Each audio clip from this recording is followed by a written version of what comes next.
Welcome back. So my last video where I went down Auto Bionics, I seen a fella called Steve and he was putting a Ford Raptor engine in, a Sierra Cosworth. He had another project and I want to show you it. I took the footage, right, and it's not like my usual perfect style. It's kind of sometimes just a bit shaky, but it's more like about the car and the story behind it. So I'll let you see it, let us know what you think, leave something in the comments, and don't forget to like the videos. It helps other people see them.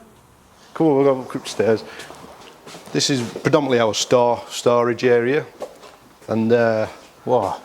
this is one of the cars that we originally were going to build into what we call continuation cars. Is this a full chassis? No, it's just the body. The chassis for these are actually monocoque chassis, and they're all made out of aluminium sheet bonded together. And in that wooden crate there, that's a full set of chassis patterns for this car. Like drawn? They're all aluminium sheets, what you use as a template. Right. So the templates basically. And then what you have to do is have all the template pieces cut, and then this is a jig. This really looks like bits of aluminium steel box section, but it's actually a jig to make these chassis on. Well, this is it's a Dauer 962 LM. It's a road-going version of the historic Porsche 962 race car that was raced in period through the 80s, early 80s. Mm-hmm. In fact, into the 90s, you know. But everybody will recognise these in the old Rothmans colours when they're at Le Mans and Sebring and Daytona and the likes. So, and people like Derek Bell, Jochen Mass, Stefan Beloff, Jackie Hicks, those guys drove for Porsche at the time. Al Holbert, all those well-known sports car Group C racers. And there was a privateer called Jochen Dauer, who was a fairly successful racer in his day driving a Porsche 962.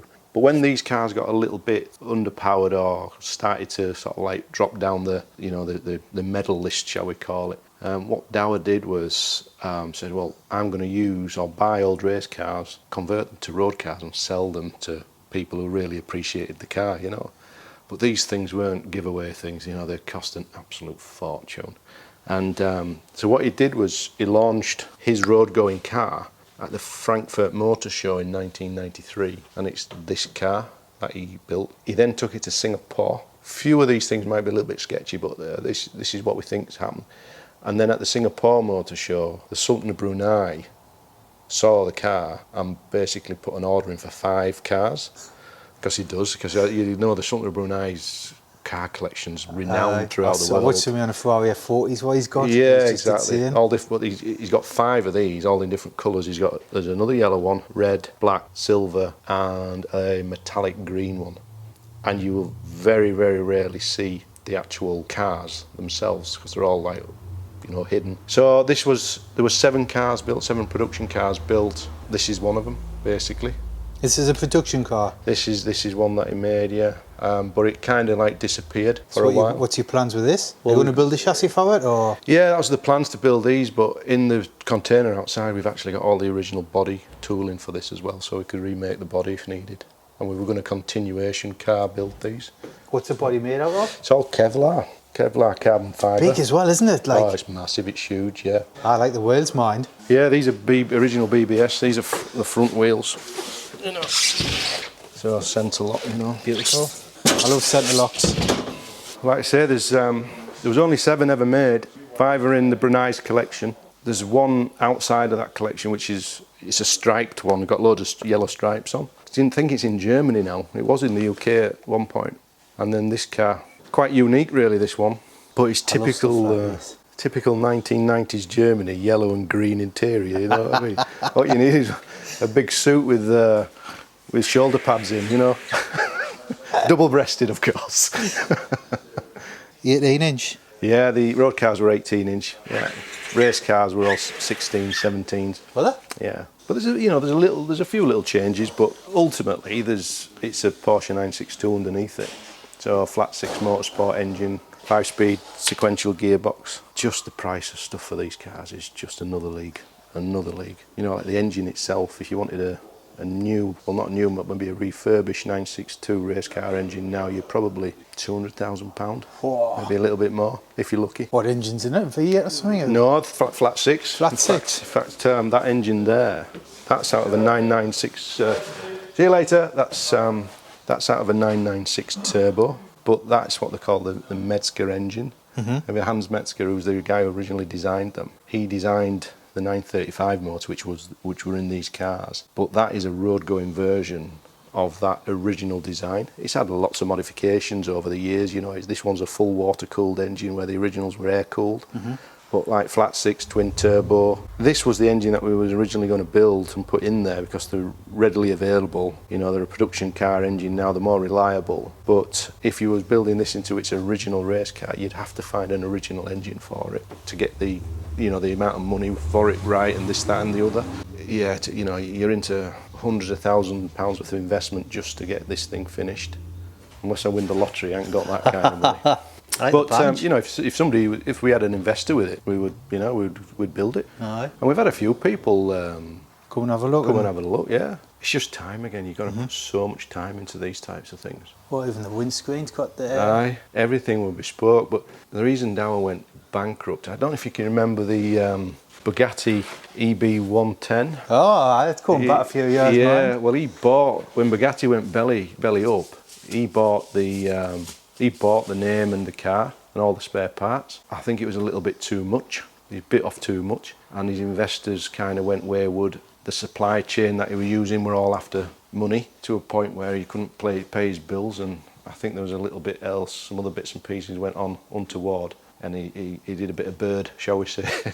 So, and that's when his whole sort of like industry just fell apart and all the assets were sold off. So that's why this body ended up getting sold. All the tooling got split up and distributed around the world. And because I loved Group C, if we were going to build a road car, it would have to be a Porsche 962, you know. We actually found... I feel like this will be too big for the road, oh, like too wide. It's enormous. It's an enormous car. How wide is it? It's about 2.2 metres. Is it? Yeah. It's the length of it as well, you know. Aye, You need it's a long amazing, minded. It really is. Oh, it's got some presence. Beautiful. You can't really see it up here, but when it's down and you get the wheels underneath it, you know, it's like wow. Have you got any pictures of it with the wheels underneath? Yeah, if anybody wanted to go onto the internet and just put Dauer 962LM into Google, this car will be the predominant pictures that comes up. They're only all the yellow car. And then if you wanted to like search Sultan of Brunei's collection, you might find one or two pictures of the red car, and then like I said, there's another yellow car.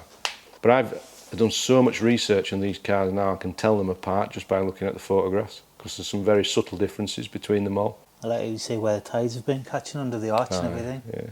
But yeah, you can see the interior there, look, the dashboard is in green leather. It's a bit gaudy, isn't it? But yeah, it's a fairly unique machine, is this one. And I'd absolutely love to complete it, but I've had a few people sniffing around whether, you know, I'd sell the whole project on if somebody were interested. And you would sell it all on, would you? All on, yeah. But it'd have to be all the body, all the spare parts, all the original tooling that the bodies were made from. Yeah, I think we've got the monopoly of all the bits now. So I'm sure somebody will want something at some point in the future and might come knocking at the door. But no, but the project is there. You know, there's options. You know, we've got the chassis, got the jigs and everything. So we could rebuild these cars. But they are cool. These. It is. It will have to be a labour of love for anybody to take this on. Real big investment. I love cars like this. If I was, I mean, if I was like the Sultan of Boot, like if I had mega money, I would just have like a front room with like cars around us. But then trying to get the image. Let's get a Ducati motorbike for the new kitchen extension. Yeah.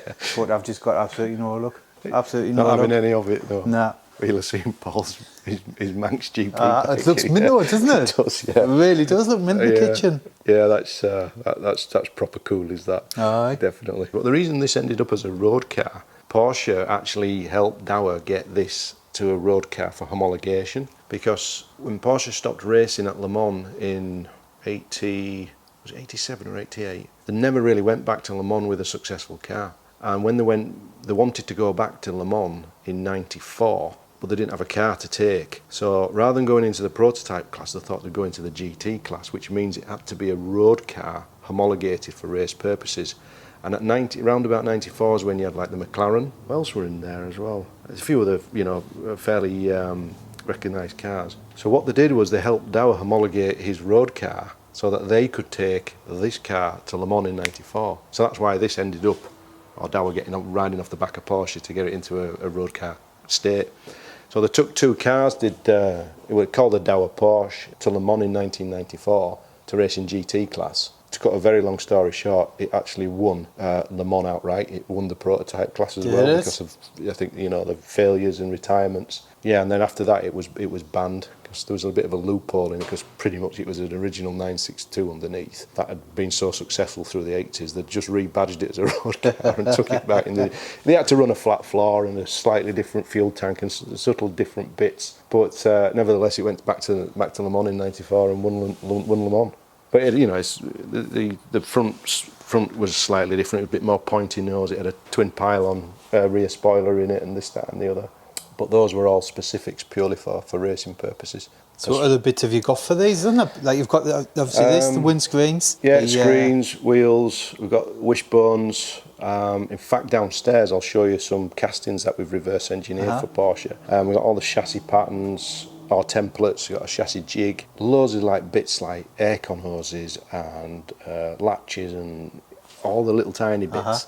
That you know, you wouldn't think of exactly. I think what Dauer did back in, you know, the 90s, he went to raid the VW and Porsche parts bin, so everything that's on it, like those, and I think they're 928, those wing mirrors. Are they? Yeah, I think so. But like rear lights are 944 and things like that, you know. So he's obviously used production car parts for this. But again, you know, if we were going to build continuation cars, you would put something a bit more modern. Is this what you would pick if you could do a project now? Would you pick to rebuild this? I don't know. I don't think I've got the time or energy anymore to do it, Adam, to be honest with you. It's just going to be so much time and effort to do it. But by God, what a unique thing this would be if you could get this on the road. I'd love to see someone local come by and fix it up. And yeah, definitely. But yeah, well, I'll show you these castings that we reverse engineered. So these are the castings that we've reverse engineered for these Porsche 962s, but we got an original part, and when I was talking earlier about CT scanning them, so you send these to somebody who's got a big CT scanner, and we used Southampton University. The reason we use them is their machine is so big and so powerful, it's got to have an X-ray source capable of shooting an X-ray through that distance, you know, and in metal as well, not just in soft bone like, you know, we are. That's why we had to use them. So we got a full 3D model CT scan of an original, because all of this geometry inside, it's all, you can't get in through external scanning, so you've got to get all the internal surfaces. So you can now section through this, and then again, going back to what I was mentioning earlier, once you get a point cloud or a polygon mesh, you can then start fitting surfaces onto that. So you've got like a, you know, that's a cylinder, that's an organic shape, so it's like a freeform shape that you overlay on. And then when you get like a nice watertight model, you can then use that to get the pattern work for sandcasting done. And it's all done by 5-axis routers now, so all routes out and this, that and the other. So, but the original parts were actually magnesium, but we had these cast in aluminium, just to try and a bit more longevity in the, you know, it's a bit more durable, shall we say. We can do them in mag if we want to. Did you face all these up and tap them? Yeah, that's right. So this is, that's like a raw casting, that's how it comes to us. And then we machine these, so these are all fully machined. And you've got some little brackets and stuff that, you know, kind of go on there. That's for the release fork. Did you make these brackets yourself, did you? Yeah, they're CNC'd. Have you got a CNC, or do you get... Yeah, we use that there. That's a 3-axis CNC machine. But when we do these, we've got to put a big riser block in there, because you can't physically get them under the head. It's a nice machine and work that as well. Mine's beautiful. Yeah, so it just takes an absolute age to do these. Now, this is a part you can't really send out to be done. Because, what, to be machined? Yeah, because this was like designed and made in the 80s by probably a German guy in her apron, just whittling away at a bit of wood. So that's why it's such an organic shape. It's not been made with flat planes and this, that and the other. It took probably about 18 months, 2 years to develop this, to get the final part. You can't get these now for love nor money. They're obsolete parts. If you can find one, you're into tens of thousands of pounds for them, yeah. But they're like original magnesium, and they aren't the tired parts as well, you know. They come off a car that's probably done 5 years of racing, you know, whereas these are all brand new, exactly the same geometry. They look exactly like the original. They're made out of aluminium, a bit more durable, a bit heavier, but who's bothered about them being a bit heavy nowadays, you know? I know.